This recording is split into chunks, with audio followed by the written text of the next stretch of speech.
Today on Sekulow, is Biden losing his grip on the southern border? Keeping you informed and engaged, now more than ever. This is Sekulow. Well, there's going to be an appeal by the Justice Department because as a matter of principle, we want to be able to be in a position where if in fact it is strongly concluded by the scientists that we need Title 42, that we be able to do that. We want to hear from you. Share and post your comments or call 1-800-684-3110. But there has been no decision on extending Title 42. And now your host, Jordan Sekulow. I mean, it expires May 23rd, so you have to make a decision pretty soon, President Biden. But I think he is losing the grip on this issue with his own party, not just Republicans who are united in the efforts who say you either keep Title 42 or you have the next plan in place if you're going to have this drop. Democrats echoing the same message. And now it's new Democrats. We're not just seeing it from Sinema and Kelly out of Arizona and Joe Manchin. Senator Gary Peters, a Democrat from Michigan, he chairs the Senate Homeland Security and Government Affairs Committee, and he says, unless we have a well-thought-out plan, I think it's something that should be revisited and perhaps delayed, Title 42. I'm going to defer judgment on that until I give the administration opportunity to articulate what the plan is. What you just heard from President Biden is they don't have a plan yet. They are still debating. And, unfortunately, instead of just moving forward, because we know they don't have a backup to Title 42 yet. We know they don't have a next policy in place that would, again, give the Border Patrol and ICE agents the power they need because of the surging numbers at the border. Yeah, so here's what's interesting. Senator Mark Kelly, Democrat of Arizona, says right now this administration does not have a plan, as you said, and to be honest, it's going to be a crisis on top of crisis. Democrat Tim Ryan said the administration's decision to roll back Title 42 is wrong and reckless. These are Democrats we're quoting here. Susie Lee, Democratic Congresswoman from Nevada, until the administration can demonstrate that there is a plan in place to handle a surge in migration at the border in a humane, safe, and orderly way, I can't support the decision to end Title 42. Sharice David, I'm concerned that the administration is moving too quickly on this. These are all Democrats. Yep. The administration currently, this is from Elaine Luria, Democrat from Virginia. The administration currently does not have a plan. How many times do you want to hear the administration does not have a plan before you realize the administration doesn't have a plan? And that the problem here is going to be a humanity crisis at the border that is going to be unprecedented, what we're going to see. It's going to be a disaster. Yeah, well, we've already seen the March numbers, the highest numbers in the entire Biden administration. They were 221,000 encounters. Let me take you back to March of 2020. The Trump administration, 37,000 encounters. Still a lot. Yeah. But nothing like 220,000. We talk about invasion of Russia, of Ukraine. I use those numbers. There are not that many Russian troops in Ukraine. There are more people per month coming in to the United States of America. So it puts a huge burden on our legal system, on cities and towns, on law enforcement, and states are fed up. But now we're starting to see Democrats as well. They do not trust that Joe Biden has got a handle on this. He doesn't. And that this administration can figure it out. And it's not now, it's just a Republican talking point. There's agreement, which is a big deal in Washington, D.C. Agreement in Washington, D.C. that this administration needs to let it continue, let Title 42 continue, and then explain to not just Republicans but Democrats and Americans what they're going to do if they ultimately do rescind Title 42 because they believe the pandemic is over. But they don't really believe the pandemic is over because, surprise, surprise, 2 days later, they're going to try to force you back into masks on airplanes. So even though the airline industry says not necessary. Even Georgia Democrat Senator Ralph Warnock, you're talking about liberal, says he believes in protecting the humanity of migrants at the border, but before this policy is rescinded, the administration should present a plan for how it will ensure our border security. So now all of a sudden, every Democrat, including the most liberal Democrats, are talking about what? Security at the border. Guess what? We had that under the previous administration, but they are so set on undoing everything that the previous administration did, even when it works, that's what they do. By the way, coming up next, CNN Plus, bye-bye. I do need to say, my friend Sean Hannity, longest talk show on cable news in history. Today is his anniversary date on that, 25 years. The Mexico border is seeing record numbers of migrants trying to cross into the U.S. and start a new life. In March, border officials reported more than 221,000 encounters along the southwest land border.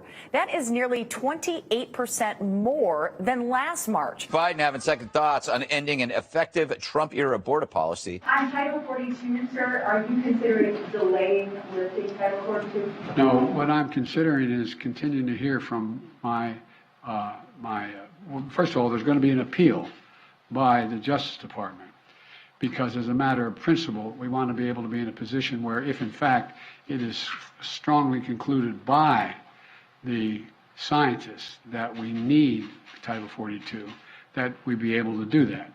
But there has been no decision on extending Title 42. You know when you have a to-do list and there's that one item that you never really want to deal with, so you just copy it over to the next day. Immigration has become that for the administration. They know it's their biggest, most difficult problem, and every day they're like, maybe tomorrow. When you do not protect the sovereignty of a nation by protecting its borders, then every state in that union becomes a border state. We're all going to be affected, whether it be human trafficking, drug trafficking, whether it be gangs, or whether it be terrorism.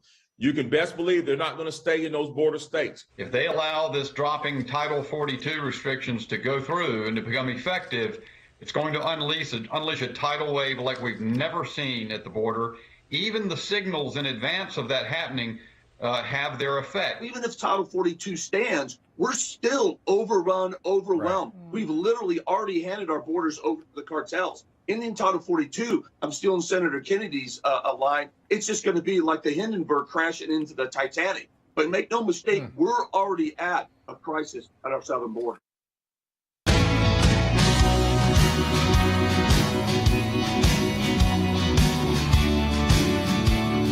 All right, welcome back to Sekulow. We're taking your phone calls to 1-800-684-3110. That's 1-800-684-3110. I want to play the sound for you so you understand. This is this morning. President Biden he was announcing a new aid package to Ukraine. It's kind of similar to the previous package, about $800 million, additional arms. We can get into that later. We got Rick Grenell and Mike Pompeo joining us in the second half hour of the broadcast, so we'll get into some more of those issues. We also saw, by the way, I want to make it clear to everybody right now that the Biden administration has filed notice of appeal in the mask mandate case for travel. So they are not giving up on that. And the CDC power to require travelers inside airports, trains, again, some travel that's on water as well that the federal government oversees. So they're not giving up on that. Now, that was set to expire May 3rd, but they want the power to continue to reimpose it. So while people tossed their masks and thought this battle was over, it is not yet over. They will be in the 11th Circuit Court of Appeals, and they're now signaling that they would fight this all the way to the U.S. Supreme Court because they believe the CDC does have the power to issue these mandates, even though the judge here, when this came first before a judge, for the first year of this was done by companies. There was no federal mask mandate. Companies decided to do it. TSA decided to do it for their employees. Airports decided to do it on their own as an independent entity. And then the federal government came in a year ago and said, we're going to mandate it, when the airlines thought it was time to start lifting it, start loosening it because of the filtration system they have. The list goes on. The CDC is really more of like a surface cleaner. I like touching the studio in the studio here. It's about taking care of buildings and making sure it's the right ventilation cleaning system. The list goes on. What it's not supposed to be about is you. Like, and the mask doesn't clean.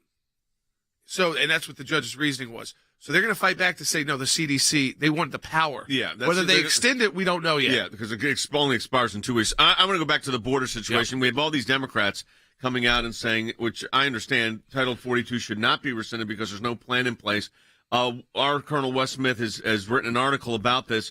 And, Wes, you talk about the moral issues surrounding the border situation as well as national security. Yeah, and there are a lot of things going on at the border and a lot of things that should concern us. But the fact that the Biden administration refuses to take this seriously, and they're not taking it seriously, and refuses to take action just on those two issues alone should raise alarm bells. National security and then the moral humanitarian issue with sex trafficking in particular. Last month, over 200,000 people were apprehended at the border, 2 million last year. They project another 2 million for this calendar year. But think about this, Jay. The Border Patrol agents say that if Title 42 goes away, they will be facing 18 to 20,000 immigrants a day crossing illegally. That translates to over 500,000 a month and multiple millions in a year. I want the American people to understand what we're talking about here. And I've got a lot of compassion on the immigration issue, and I'm the grandson of immigrants. So, I think we have to fix the immigration system. It's totally broken. We're not shipping back, 30 million people that are now here that came in maybe not legally, but that are here. But this is creating a humanitarian crisis at the border. This is where you end up with real human tragedy. This is where the largest number of human sex trafficking comes from, and we know it's usually women under 18. And it affects, as we've said on this program so many times, every single community in the United States, just not the border states. So when you've got all of the Republicans saying should not be lifted, now leading Democrats coming out very strongly, and not just the ones that are like Sinema or Joe Manchin that you normally, that are more moderate in tone, but some of the most liberal. I mean, Senator Warnock from Georgia is a very liberal Democrat, and he's saying we're going to have a humanitarian crisis at the border. Jordan? Yeah, I think to see that from him, this is, again, you're not just seeing the Sinemas, the Kellys. He is up, again, for election. But so there might be some politics at play there, of course. But this is a very liberal U.S. Senator, Raphael Warnock. Very liberal. And the fact that he is even willing to put that statement out, and if it's because of politics alone, but it's so against where he usually would be politically, that the issue, I think they realize, big picture, you can't have 221,000 people being encountered by our government. The judicial system cannot handle that. The detainment system does not, so they just let people back out. Right. And again, you're talking about an increase in our population of over 1 million people over a year. I want to ask Wes people who are here illegally, not paying taxes, they're not in the system, and oftentimes are here because of criminal enterprises like human trafficking. Kind of communication devices. Yes. Because that's not going to work. But Wes, I want to talk about, you said the humanitarian crisis on this, because you're also a pastor.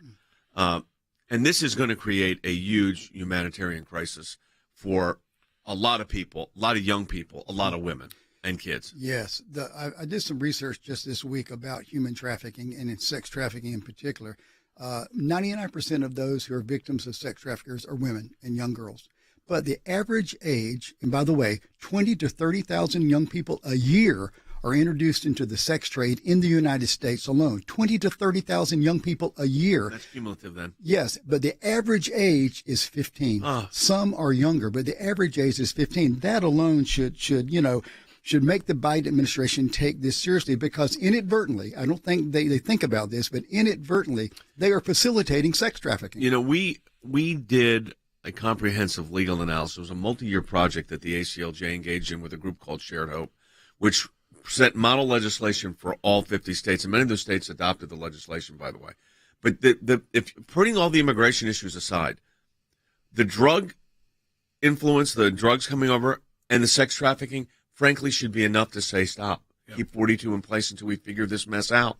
I mean, take a listen. This is the Vice President of the Border Patrol Union. He was on Fox News talking about these very issues, that this is not about the economic issues and people, we need to open our borders because people have bad economic situations. He's talking about the crime and the human toll this takes on these migrants who are sold a bill of goods and are being abused by these traffickers and coyotes. Fight for it. A 3-year-old little girl who was completely abandoned by smugglers. This was in Santa Teresa, New Mexico. That little girl had no parents, no guardians with her, and thankfully those agents were there to save her and keep her safe. And the VP of the Border Patrol Union says that issue, those abandoned kids, is becoming a major problem. Take a listen. It's continuing to happen because, again, there is no consequences for individuals coming across our borders. In America, where you can't even leave a dog inside a car with the windows rolled up, yet individuals are allowed to turn over their children to drug smugglers, human smugglers, sex traffickers, and at the end are facing zero consequences for it. This is a tragedy against humanity and against young women. And, of course, the drug impact of this has been felt by every family. And, Wes, when I look at the situation and try to get, kind of a sense of where the proportionality of this, describe again the numbers of people we're talking about coming in each day, according to the Border Patrol, if 42 is lifted. Yeah, they're thinking 18 to 20,000 a day. Right now, we average between 8 and 10,000. It will double the amount, which means instead of 200,000 people a month, which we're averaging now, it will be closer to 500,000 people, 500,000 people a month, which goes from 2 million a year to multiple millions every year. And they're not going to be able to be processed, Jordan. I mean, we know that from past experience. It just doesn't happen. The Immigration Court, Jay, has a 1.5 million case backlog. We do have a call. I think we should take it. Yep. Sharon in Kansas online, too. Hey, Sharon, welcome to Sekulow. You're on the air. Hello, guys. Hi. Thank you so much for what Sure. you do. I have a question. Didn't the court rule on the Remain in Mexico policy that was supposed to be being enforced? And if it was, why isn't something being done about that? Well, I mean, there's the administration has to, whether it's constitutional or not is one thing. Whether the administration decides they want to enforce that policy is something else. So right now the determination is not whether it's constitutional or not. It's whether what policy the administration wants to have. And when you go through the list of senators and congressmen that are Democrats, it's a consistent theme. Senator Peters, unless we have a well thought out plan. Mark Kelly, right now the administration does not have a plan. Tim Ryan, these are all Democrats. The administration's decision to roll back Title 42 is wrong and reckless. Susie Lee she's a Democrat from Nevada. Until the administration can demonstrate that there is a plan in place to handle the surge. I'm concerned the administration is moving too quickly and doesn't have a plan.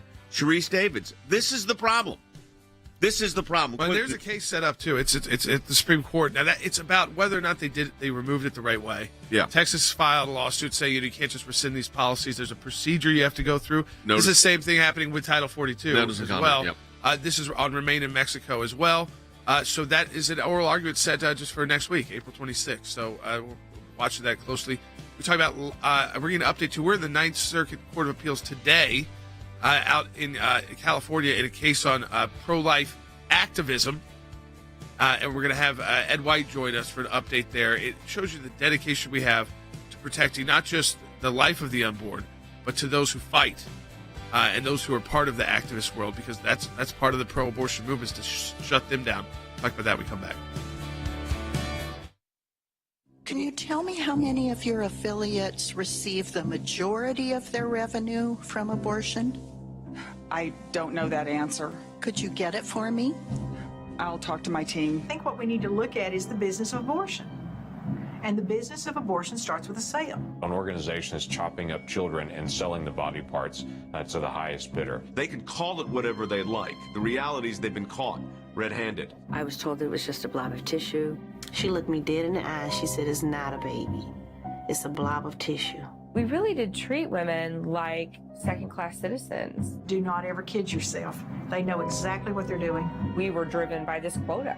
I didn't want the baggage, in all honesty, of having a child. I pretended I was fine, but I wasn't fine. She said, "This is the best choice for you." They're in the business of abortion. They worship at the altar of abortion. Most people working in the abortion clinic make more money than they can anywhere else. We would talk to them about gestational dates and what sort of abortion they could do, whether it was the medication abortion or the surgical abortion, depending on how far along they were.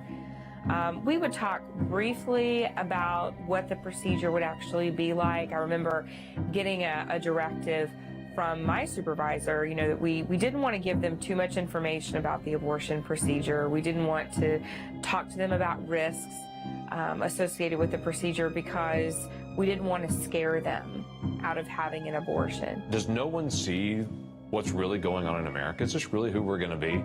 We at the American Center for Law and Justice have been dedicated to the fight for life for over 3 decades. Whether it's at the District Court, the Court of Appeals, the Supreme Court of the United States, or in the halls of Congress. We are part of the fight. We want you to be there with us. Go to ACLJ.org right now, ACLJ.org.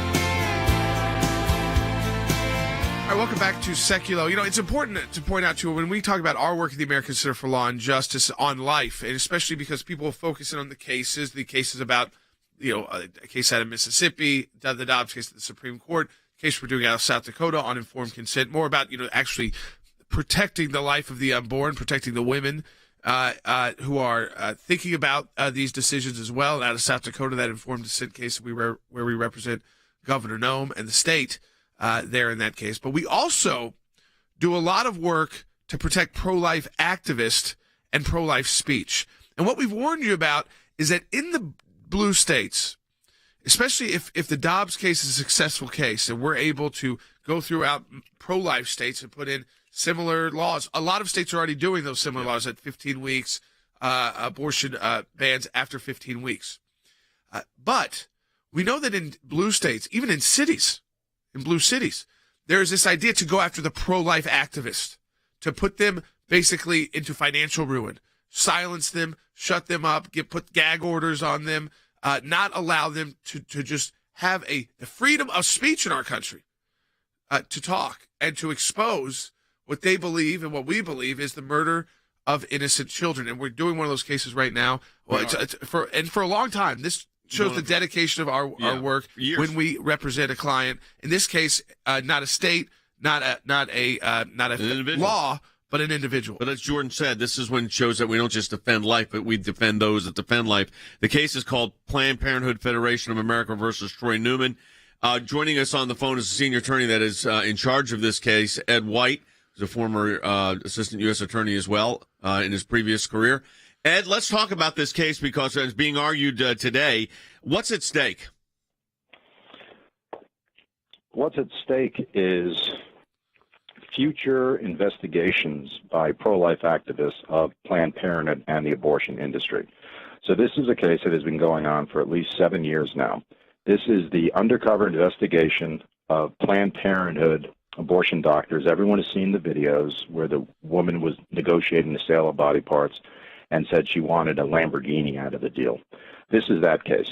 This caused a lot of change in the country. There were investigations. There was defunding of Planned Parenthood. And what Planned Parenthood did here, suing in San Francisco, was able to achieve a judgment against these pro-life advocates of multiple millions of dollars, something like $16 million, counting attorney's fees, and a permanent injunction to stop them from doing what they were doing.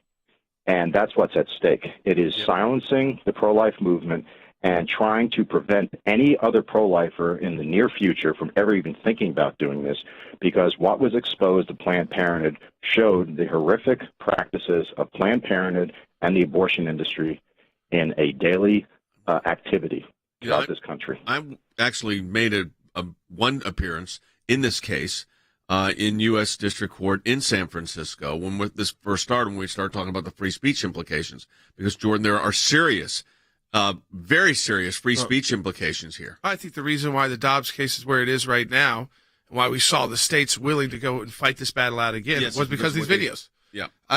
No longer was it just us saying that, again, the science, the technology that we have to see this life forming in the womb, and that this is a murder of an innocent child. But then we had the nastiness of the abortionists and their industry. And what it showed is their industry, their conferences, and that it is a business. And that's what the exposure here was, that you're dealing with. It's like a big business, and it's all about money.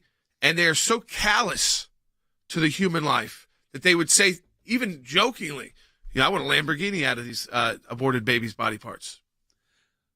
Correct, because for them, it's not really life. It is a commodity.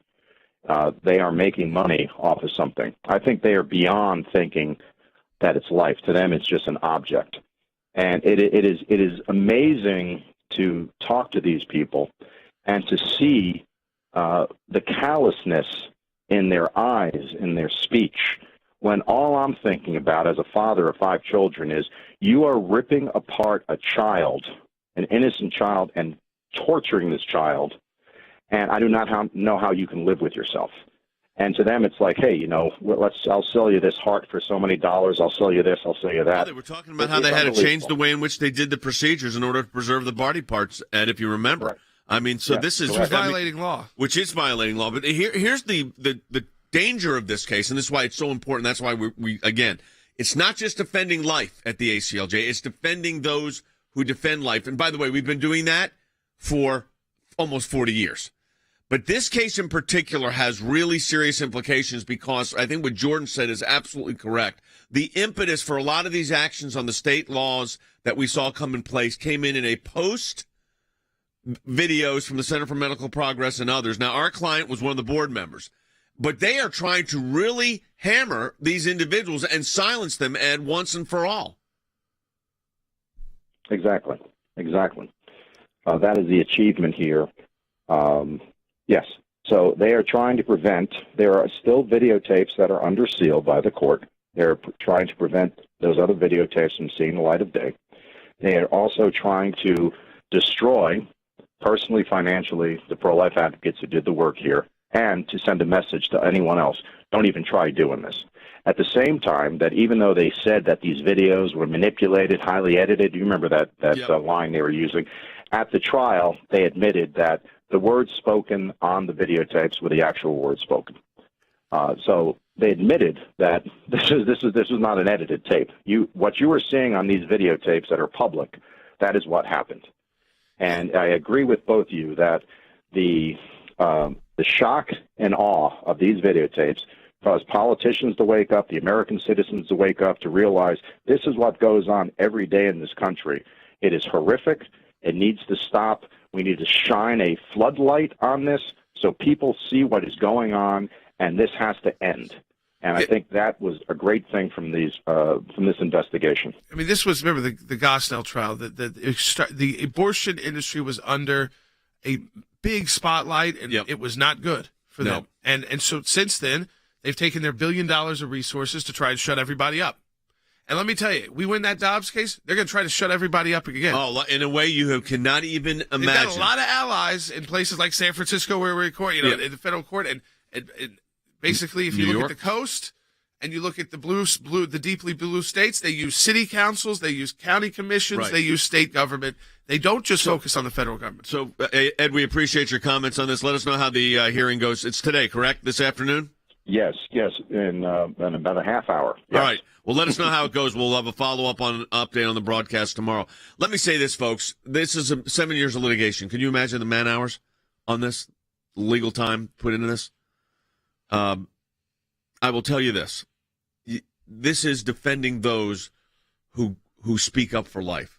And we have been doing that since the 1980s. But this case is now at the Ninth Circuit Court of Appeals, which means the next stop on this case is the Supreme Court of the United States. We are in a matching challenge at the ACLJ. George's going to tell you how to do this. Your support of the ACLJ right now is absolutely critical. It's one of the most important things we do is standing up for life, and you can be part of our team helping us to do just that. Yeah, folks, we have a matching challenge right now. If you're financially able to, and I know some people are in a tough situation right now because of the current state of the economy, but if you're in a good situation, this is a great time to donate because you can double the impact of your donation, your support for the ACLJ. That's at aclj.org. Be part of our matching challenge. Double the impact of your donation. $25 donation, like $50 for the ACLJ at aclj.org. Rick Riddell and Mike Pompeo coming up next in the second half hour.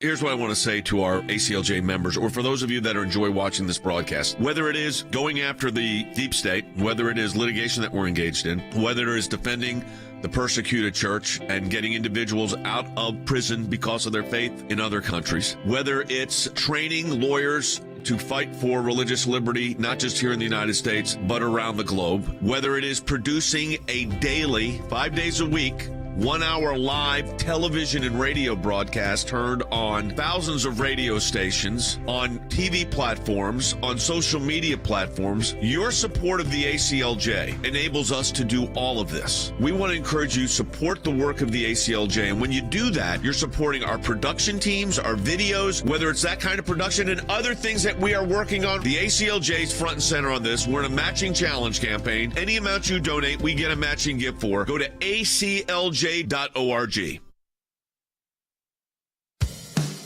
Keeping you informed and engaged, now more than ever.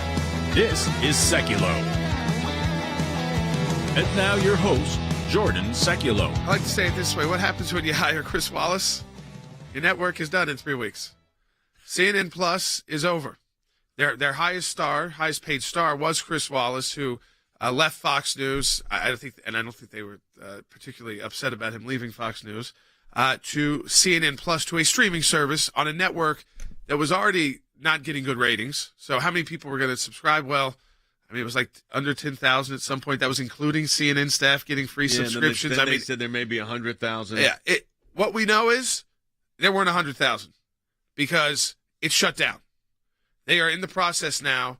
I mean, guys were just talking about it yesterday. We were traveling down, and they are shutting the service down. The new owners of CNN are winding this down. Discovery. It's done. Yeah, Warner Brothers and Discovery Plus. Chris Wallace, they're all freaking out. I think, again, who really wants to watch him? You think about the market for people. You can understand why there's an MSNBC market, because they get out there and they're actually trying to convince and support a liberal ideology. So if you're a liberal, you say, I want to go to them because they're helping me make my argument. Right. You go to Fox News, you get the news of the day, and then it goes to opinion broadcasting where you get a conservative viewpoint so you can make your argument. Then you go to CNN, and one, it's very liberal, but they dump on everybody. They're just snarky and nasty. And Chris Wallace was like the face of that. I think one of the worst offenders of that whole team. Except you probably never saw him on CNN because it never really got off the ground. Well, and it's done. Here's what they said. Warner Brothers Discovery decided to shut down CNN Plus, the streaming service that had been intended to bring CNN into the digital future, just week after its splashy debut. It's interesting to me, seeing, like you said, I've been on all these networks a lot. They're the worst. Difficult is, when I say difficult, is, I mean, I happen to, like, I know he's no longer on the network. I happen to get along fine on air with Chris Cuomo. But I had interchange with Don Lemon that was ridiculous. Insulting, actually. Well, I would say this about CNN. I've talked to a lot of people who do a lot of media like we do, and they would say it this way. The interview would go like 3 questions fine, with like an Anderson Cooper type. The 4th question would be a personal attack. Yes. They would randomly, personally attack you. And you realize that's the snark. That's what I'm saying. They act like the news or some reporter that no one watches in the country is better than the person they're asking the questions about who's the expert. And they always hit you with some snark. And I think the American people just start shutting it off. Both sides of the aisle. It neither appeals to liberals or conservatives.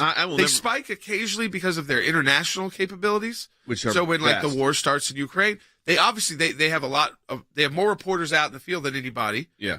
But that does not translate to long-term, success in the cable news world. I mean, if you've turned it on in the night right now, you get random people you've never really seen before who are hosting primetime shows. It's either very boring or very snarky.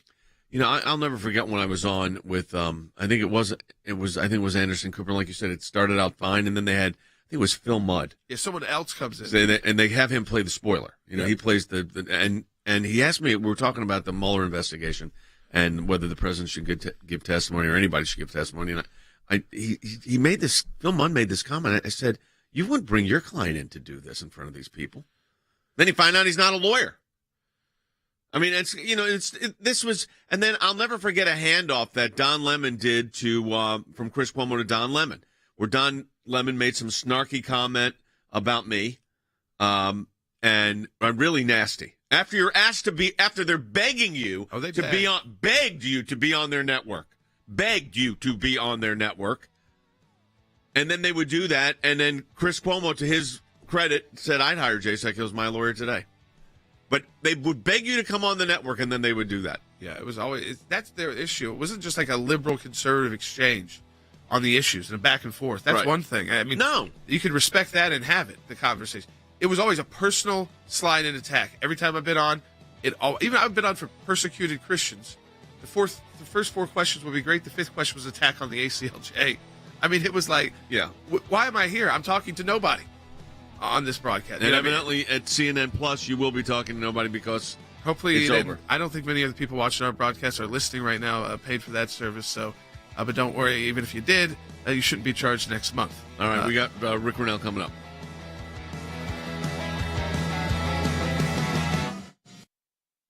More than 220,000 migrants were processed at the border in March. That's up 33% from the numbers in February, and it is the highest single-month tally in 22 years. We're looking at numbers that could explode from the current 7,000, 8,000 a day up to 15,000, maybe even more a day if they repeal or stop enforcing Title 42. What we really need them to do is just enforce the law that Congress has put in place, not ignore it, and basically go in business with the cartels. 3,000 people per day. Our resources are completely stretched thin. Once we hit 5,000 a day, we're at a crisis. When we hit what we're at right now, we've basically given up all control of the border. We've ceded control to the criminal cartels. 42 migrants on the terror watch list have been arrested trying to enter our country illegally since Joe Biden took office. Consider there are 600,000 gotaways since Joe Biden took office. You don't know how many of those people are A, on the terrorist watch list, but B, you don't have to be on the terrorist watch list to have bad intentions for American citizens. More than 24 Republican governors have created a task force they say is aimed at securing the U.S.-Mexico border.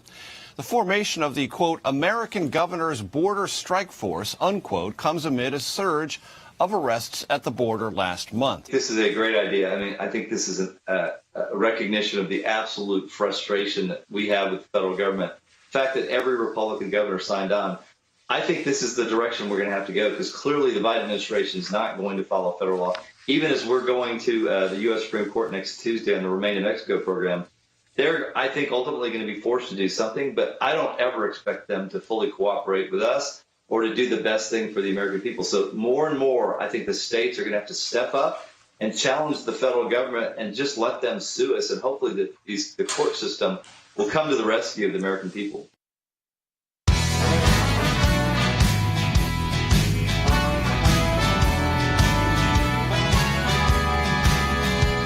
All right, welcome back to Sekulow. We're joined right now by our Senior Advisor for National Security and Foreign Policy, Rick Riddell. Rick, I want to go to a few topics I wanted to hit today right off the bat. So we just got the news, too, on CNN Plus folding.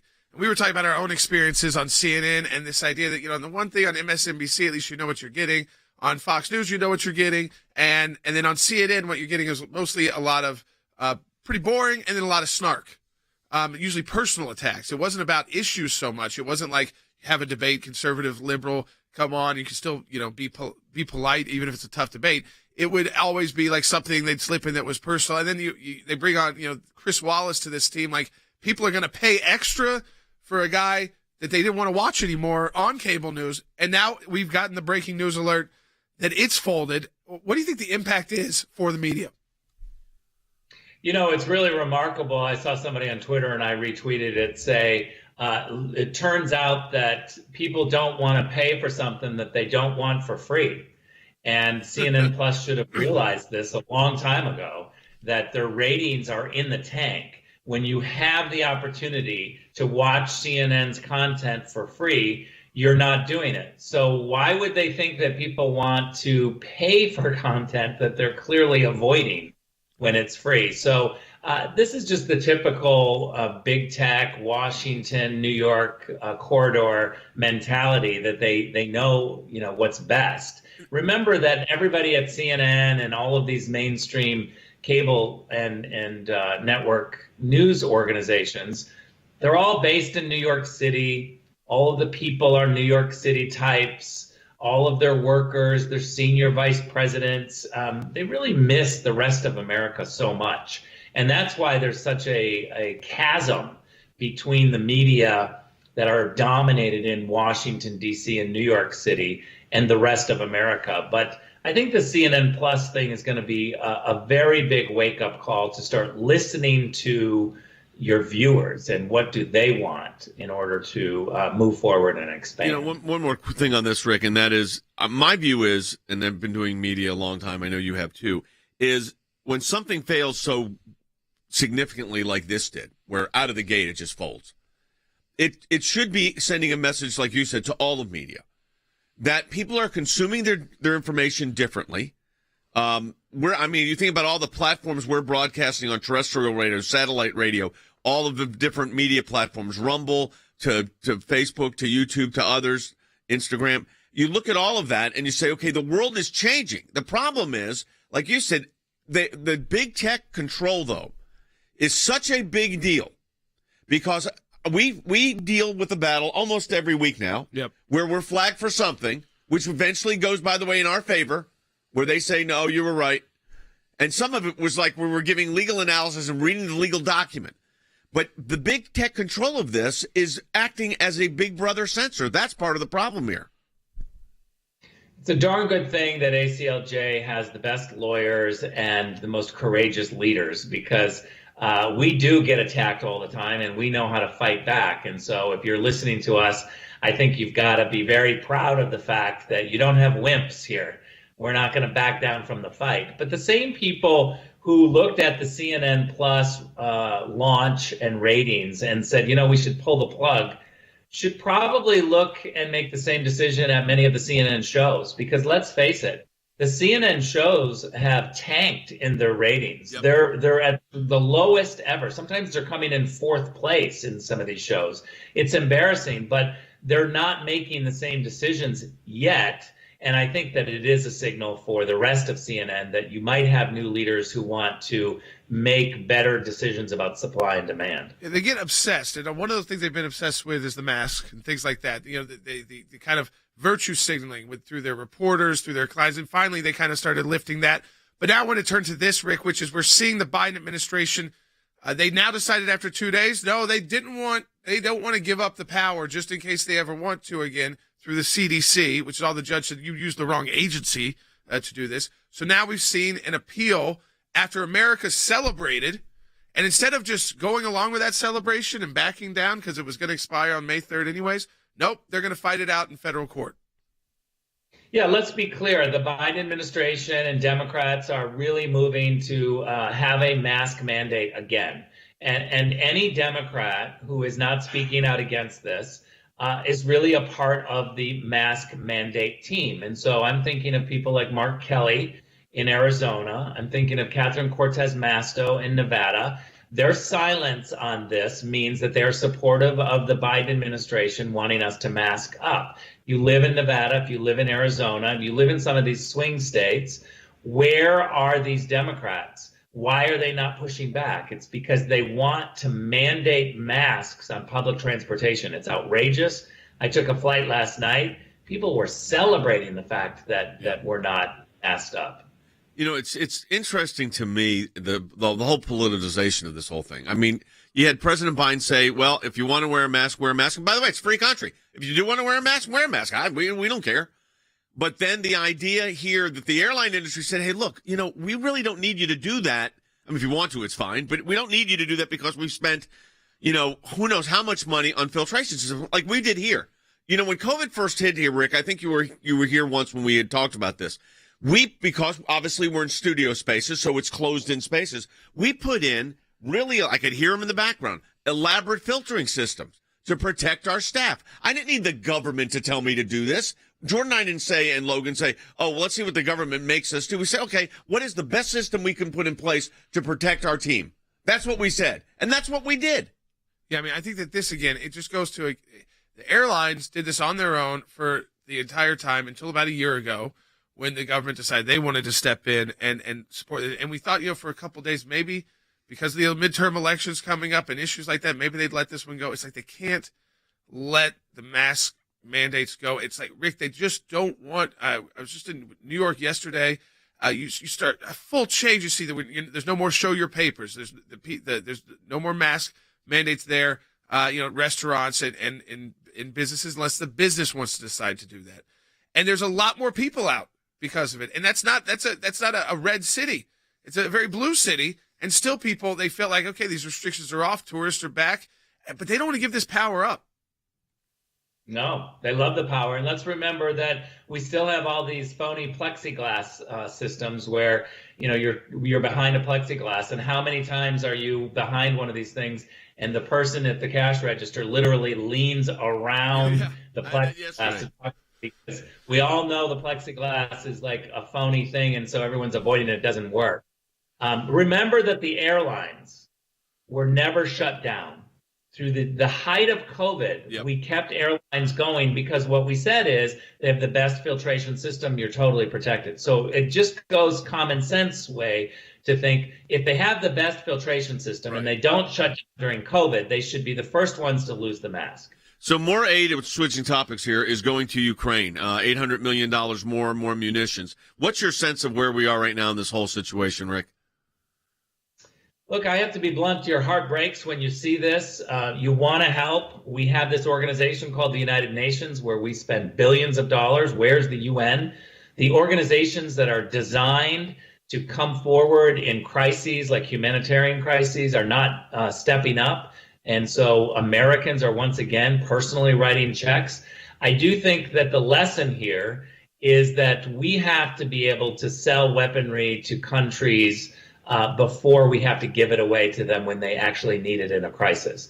Years ago, we should have been selling to Ukraine, might have avoided war. We should have never had an emphasis on helping the Germans build Nord Stream 2 pipeline. We should have kept the Trump sanctions on the Russian pipeline. Remember, the Democrats dropped those sanctions and quickly created this Russian offense. You know, you wonder, Rick, as these things unfold, it's of course it's hard, like you said, it's the whole thing's heartbreaking. But I want to say this, as you know, we're in a matching challenge campaign here at the ACLJ, and we're about 10% behind of where we want to be. We've closed the gap actually a little bit. We were a little bit further behind. But you know from your experience in government also the work of the ACLJ on the global scale. And I think if you just take a moment and talk about that to our donors to encourage them, those that are able. I know people are struggling right now, so we're not going to focus on that, but people that are able to support the work of the ACLJ. Yeah, look, when you talk about national security and you talk about action in the courts, all of these things that we know are important issues, ACLJ is at the front. I spent 8 years at the UN, and not many organizations will do the work to get accredited at the UN in order to do the fights. And ACLJ is there. It takes a long time to do these detailed issues. What I love about ACLJ is we don't try to do everything. We try to do a couple of things really well and dig deep. So if you care about lawsuits, if you care about legal challenges, ACLJ is your organization. If you care about national security and global issues and doing the fights that we need to in multilateral organizations, ACLJ is where you need to go. So I just hope people recognize that if you care about this content, give it some dollars, give it some support. We appreciate that, Rick. Yeah, thanks, Rick. And as always, great insight on such a variety of issues. Folks, support the work of the ACLJ at aclj.org. And that's also how we have Rick. That's how Rick is on. Mike Pompeo is going to be joining us next segment of the broadcast. How we're able to say, join our team, guys, and they join because of your support, aclj.org. I was at a board meeting at Youth for Jesus, and the executive director said we've got a case. The Supreme Court had just granted review. It was about literature distribution at airports. We wanted to have the Bible study meet in the school, but it turned into a problem when the principal said, no, you can't have it. I told her that I wanted to sing Noel, and she said, the principal said that we can't have anything to do with Christ in our songs. We marched around the country defending evangelism in Chicago, in Boston, in New York, Atlanta, Texas, Southern California, Northern California, and points in between. We got a letter one evening from the IRS saying they wanted all this information that we all knew immediately was not right. How do you fight the government? How do you fight the IRS? Tea Party groups say they're being targeted by the Internal Revenue Service, and they're enlisting the aid of the American Center for Law and Justice. They were trying to shut groups down that they disagreed with. This was very, very serious. The federal courts do not need to become monitors of state trespass actions, and that's all this is. We were looking for the right to speak our minds and our consciences, and we won that right today. Religious persecution is a situation where your life is literally put in jeopardy simply because of what you believe. Can you help? Can you do something? He's on death row, and so we launched an international campaign. His freedom now rests solely on diplomatic efforts by the United States government and world leaders dedicated to human rights. The release of Andrew Brunson. He is the American evangelical from North Carolina, held in Turkey for more than 2 years. There was an Air Force plane that came from Germany that had been on standby. We're flying, and they finally left Turkish airspace. It's like, okay, we're really out of Turkey and free again.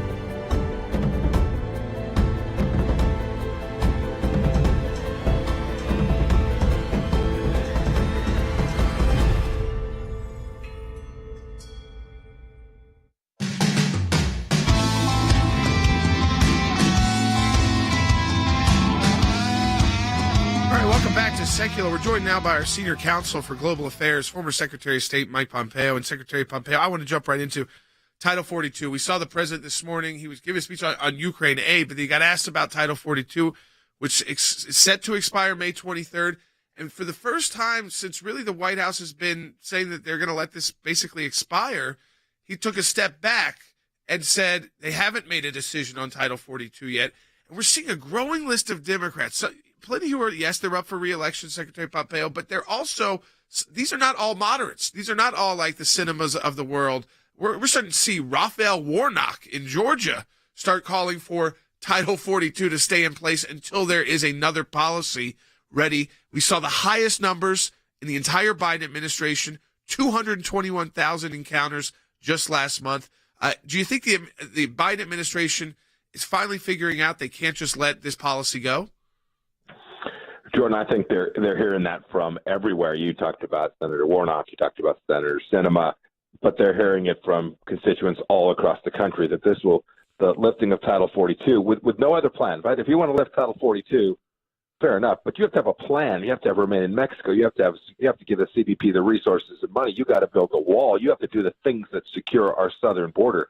And I think they can see that this will be a calamity. It'll be a calamity for America. It'll be a calamity for them politically. I was in Pennsylvania and West Virginia yesterday, and I can't tell you how many families I heard from that have been impacted by this. Families that have had loved ones that have encountered folks who came across the border illegally that committed crimes. Families that are now being truly impacted by fentanyl in ways that we'd seen happen with meth, we'd seen happen with opioids.